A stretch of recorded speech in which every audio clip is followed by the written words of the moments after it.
د ولسمشر اشرف غني د رښتم پودکاسټ موږ او سوداګري مو. سلام، وخت مو بخیر. پام وکړئ د نن ورځې تازه خبر ته.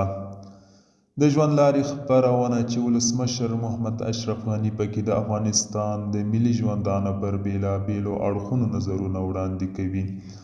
دا ځل تر ډېره په سیمه ییزه او نړیواله سوداګرۍ کې د افغانستان دریځ، فرصتونه او ننګونو ته بیله شوې وه. ښاغلي غني وویل 2019 کال تر پای ته رسېدو وړاندې چې د هوایي کوریډور ترڅنګ شمال او لویدیځ پلو څو نوې سوداګریزې لارې پرانیستل شوې. د هېواد سوداګري په د غوڅ انحصار له منګولو وژغورله او تر ټولو مهم واردوونکو ته یې د مالونو د سمې رسېدا ډاډ ورکړ.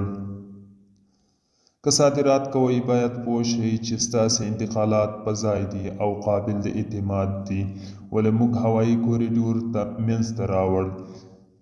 ځکه هر وار به مو په موږ باندې یا بولدک تاړه یا تورخم یې تاړه یا دواړه یې تړل. ولې موږ ازبکستان سره کوریډور ایجاد کړ؟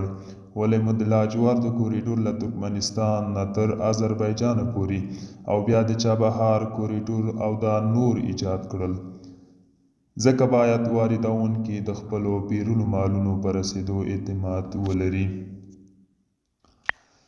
ډاکټر غني وویل چې له قزاقستان سره د دې امکاناتو په لټولو بوخت وو چې زموږ د اړتیا غنم ټول راته چمتو کړي او موږ د غنمو پر ځای میوې او سابه تولید کړو چې تر روسیې پورې یې په بېلابېلو هېوادونو پېرونکي دي.